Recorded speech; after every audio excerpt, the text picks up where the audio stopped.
أعوذ بالله من الشيطان الرجيم. بسم الله الرحمن الرحيم. تلك حدود الله ومن يطع الله ورسوله يدخله جنات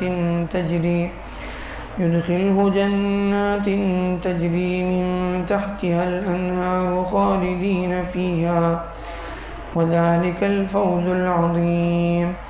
ومن يعص الله ورسوله ويتعد حدوده يدخله نارا خالدا فيها وله عذاب مہین. اللہ تعالیٰ فرماتے ہیں میراث کے سلسلے میں احکامات بیان کرنے کے بعد کہ یہ اللہ کے حدود ہیں،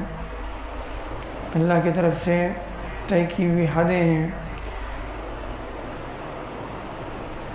اور جو اللہ اس کے رسول کی اطاعت کرتا ہے،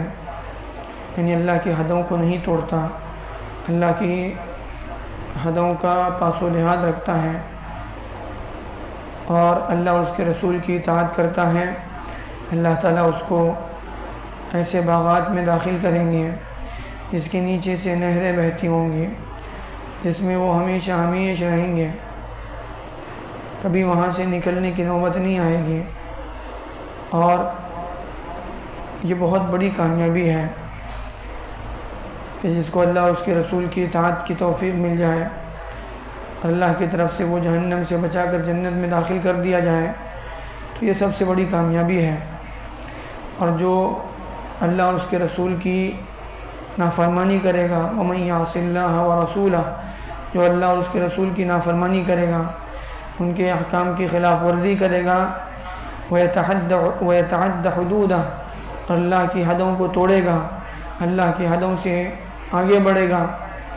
يُدْخِلْهُ نَارًا خَالِدًا فِيهَا، اللہ تعالیٰ اس کو آگ میں داخل کرے گا جس میں وہ ہمیشہ پڑے رہیں گے. وَلَهُ عَذَابٌ مُّهِينٌ، اور ایسے شخص کے لیے رسوا کر دینے والا، ذلیل کر دینے والا عذاب ہے. یعنی میراث کے سلسلے میں جو احکامات نازل ہوئے، ساری تفصیلات بتائی گئی کہ کس کو کتنا دیا جائے، کیا دیا جائے. اب ان ساری تفصیلات کو بیان کرنے کے بعد اب جو آدمی اس کو پس پوش ڈال کر اپنی مرضی کے مطابق کسی کا حق مارے، کسی کا حق دبائے، کسی پر ظلم کرے، تو وہ جو ہے اللہ کے ہاں اس کی پکڑ ہوگی، وہ اللہ کی حدوں کو توڑنے والا شمار ہوگا. اور اللہ کی حدوں کو توڑنے پر اللہ کی طرف سے ہمیشہ کی جہنم کی دھمکی ہے، جہنم کے آگ کی. یعنی ایک تو یہ ہے کہ آدمی اس کو یعنی حلال حرام کی تمیز چھوڑ دے، حلال حرام کی تمیز کو جو ہے چھوڑ کر اپنی مرضی سے جو ہے جو آدمی سارے کام کرنے لگے، تو پھر وہ گویا ایسا ہے جیسے اس نے اپنے آپ کو، اپنے نفس کو جو ہے معبود بنا لیا، اپنے نفس کو خدا بنا لیا. تو جو اللہ کو رب مان کر دنیا میں زندگی گزارتا ہے، اللہ کی مرضی کے مطابق جو ہے سارے کام کرتا ہے، جس چیز کا اللہ نے کرنے کو حکم دیا اس کو کرتا ہے، اور جس سے روکنے کو حکم دیا اس سے روکتا ہے، تو وہ اللہ کی اطاعت کرنے والا، اللہ کی فرما برداری کرنے والا ہے. ایسے کے لیے اللہ کی طرف سے وعدے ہیں جنت کے، نعمتوں کے. اور جو اپنی مرضی، اپنی خواہشات کے مطابق من مانی جو ہے سارے کام کرتا ہے، تو وہ اللہ کے احکامات کو توڑنے والا، اس کے لیے دھمکیاں ہیں، سخت ترین جو ہے دھمکی ہے. یہ آیت جو ہے قرآن مجید کی سخت ترین آیتوں میں سے ہے کہ جو آدمی اس طرح سے کرے گا اللہ کی طرف سے ہمیشہ یعنی وہ آدمی، اگر ایک آدمی جو ہے ایمان والا ہے، جو اللہ کو ایک مانتا ہے، تو اس کے لیے تو بہرحال